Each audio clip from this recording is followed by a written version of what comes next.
Welcome back, guys. If you are new here, I am Steve and I am an addict and I have an addiction to piece of shit 90s cars.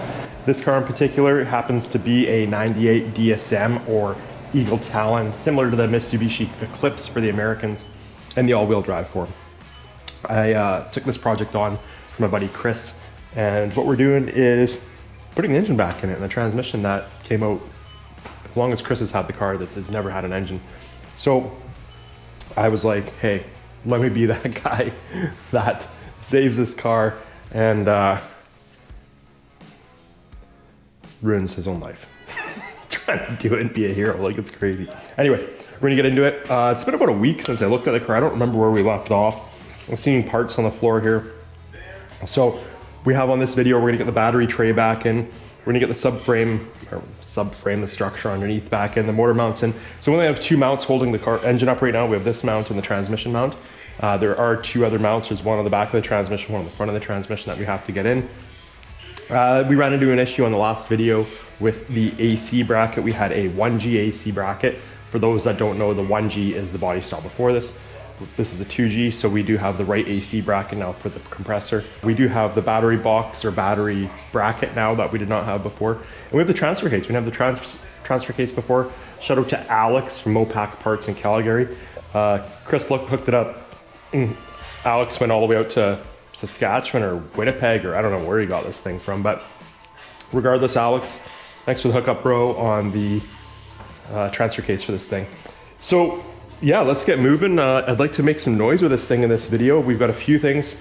Let's get into it. I'll show you guys what we got here. So this turbo is no good, but we have a new turbo. So we're gonna put the new turbo in here. We don't have some of the intercooler pipes yet. Chris couldn't find them. We ended up getting them off of eBay. So we don't have intercooler pipes, but I think we can still run it without, because we could put the mass airflow sensor on there and at least check for leaks, vacuum leaks, coolant leaks, oil leaks. This is a DSM car. It is going to leak, I promise you. We had some issues in the last video trying to line up over here. We had some issues in the last video over here with this fuel solenoid. We weren't sure how it connected, where it connected, what it did. But we have the proper bracket now that is missing off the firewall over there. Chris was able to find that for us. What a good guy. We can get the AC bracket and we can get both CV axles back in this video. Like I say, we don't have the main charge pipes yet, but they're on their way. We do have the blow-off valve. We're using a 1G blow-off valve because they are better than the 2G blow-off valves. I did just a few minutes ago, I put this fuel line in. This wasn't in on the last video, but I threw it in there for the sake of throwing it in there. We do have some mystery connectors we're gonna check out here. So we do have a boost solenoid here, but I think we're gonna eliminate it. We're gonna just run the vacuum line directly from the boost solenoid, or sorry, from the vacuum to the turbo. Let's get the CV axles back, and I do have new wheel bearings because these ones are no good. Oh, oil dipstick tube. Chris, dang it, I forgot to get an oil dipstick tube from you, bro. Other than that, things seem to be moving in the right direction, I think. Oh, one thing we're gonna do is Chris did hook us up. He's got so the oil in these, it goes from the oil pump through the filter all the way up here. It comes through the block and then back through this pipe and all the way down through the oil feed to the turbo. Chris gave us the kit that eliminates all of that and comes right from the oil filter housing outlet into the turbo and skips all the BS in between. So we're gonna get that done. We were missing some of these molded hoses. We got those from Chris yesterday. So yeah, let's get into this. So this cute little thing I have in front of me is the transfer case. Would you believe that? And what's even more crazy is guys go and they manage to make 1,000 or 1,500 wheel horsepower and use a tiny transfer case. Now, obviously they're not using this transfer case, but in the place this goes, yeah, they managed to somehow do that. Now, I just did notice when I spun that around, something I didn't notice before, was we're gonna have to, oh no, never mind. I thought these bolts were missing, they're just little Allen heads. So yeah, we'll get this all on here. Makes me a little nervous, it says 90 on it. I hope the splines are the same, the gear ratio is the same, but we're gonna find out. And about a liter of brake clean later, it's looking like new. So I'm gonna get this installed. I did notice that we were missing the breather, so we're gonna have to get a breather for it. I do have concerns though, because these did come in, I think it was 22 and 23 spline, and I'm hoping that Chris counted and did the math. I have not counted, for the amount of time it takes to count, I'm just gonna go into the car and throw it in there and see if it fits, I guess, and hopefully it does, and we can move on to the next step. Okay, so I got the transfer case in there. Does it work? I don't know, but it fits. So it's in there, although I still have to put the drive shaft on the transfer case. Maybe that won't fit. I don't know. Right now it's in there. It fits for now. Next up, I want to get the AC brackets done and the AC pump in there. And I want to show you the differences between the 1G and the 2G 4G63 AC brackets. I'm just looking for the 1G one here I had. So this is your 1G. This is like your early Talon and Eclipse bracket, and this is the 2G. You can see that the distance between this bolt and this bolt and this bolt and this bolt is quite a bit more, probably a full inch just looking at it.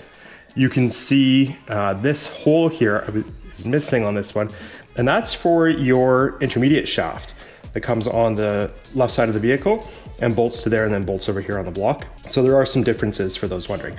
So again, you're not gonna see anything, so I'm just gonna put these in the car and I'll come back when we're done.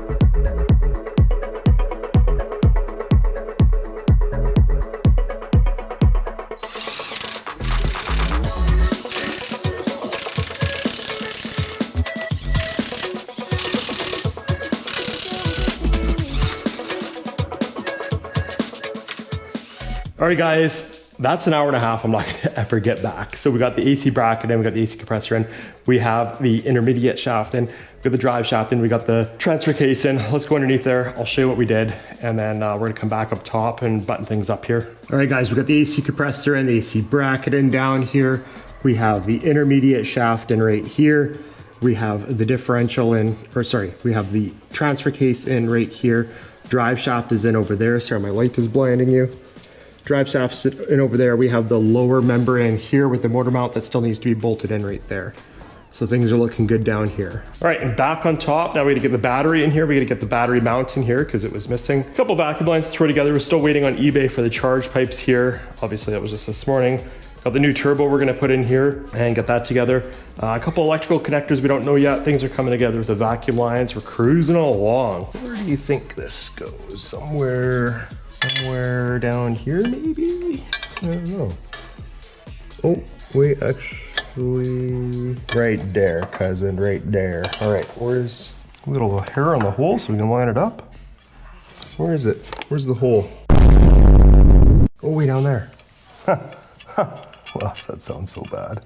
Where's the hole? Oh, it's down there. I wanna see you drop to the beat in the club. Don't wanna see you stop, move your feet, turn it up. I wanna see you drop, down it goes, take a shot. Don't wanna see you stop, move your feet, turn it up. I wanna see you drop to the beat in the club. Don't wanna see you stop, move your feet, turn it up. I wanna see you drop, down it goes, take a shot. Turn it up, turn it up, turn it up.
man. Well, it's been another few hours. Hasn't been a full day yet, but we're kind of at a point where we're at a standstill. There's not a lot to do at this point.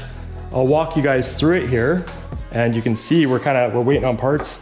I want to start it, but I can't even do that because I don't have, well, I'll show you the problem here in a second, but yeah, let's check her out. Let me turn on the light first. Okay, we're cruising along, rad's in. I do like spring clamps because they're, always adjusting. They do put down more force than one of these. What I don't know, or I don't like, is how old they are. So I'm leaving these clamps. I did just use a bolt to block off this oil.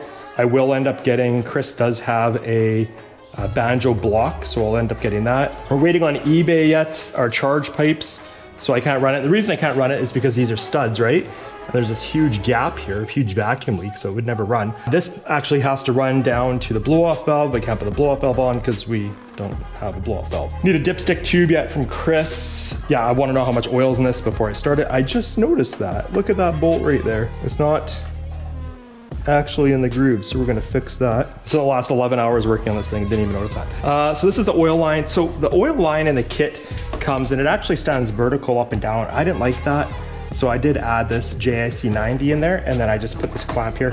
Ideally, I'd like to put it up here, but the bolt's broken, and I don't feel like opening that can of worms, so I just put it down there. Keeps it off the heat, keeps it secure. Rad's in, T-case is in. I still have to put the bolt and the rear mount over there. Moving over here, everything's together. We got the compressor in now, we got the bracket in. I got the CV axles in, I put the new wheel bearings in. We actually have cotter pins now, everything's torqued up and tight. So that's good. We still need an AC belt tensioner and a belt, but not a big deal because it's winter outside, so we don't need AC. Any DSM guys watching this that might know, I don't know where these wires go. I can't figure it out. I don't have any extra plugs on this side of the harness, so I'm not entirely sure. I do have some empty plugs on that side of the harness, but they don't reach over here, so I'm not sure where these go. They do go into the timing cover though, so they seem important, but I don't know where they go. So we're gonna figure that out. I'm low-key hoping when I go to start it, it doesn't start and I get a check engine light and I can figure it out. So yeah, just waiting on some charge pipes here. I do have a battery now, but I'm not putting it in because it's tough to put the bolt in the rear mount. This all said, I appreciate you guys watching, and I will see you on the next one when we fire this thing up finally. We're not gonna do any mods to it. I just wanna keep it clean, simple. It's a beautiful car the way it is. These cars were ahead of their time. I don't care who you are or if Bob's your uncle. Thanks for watching. Peace.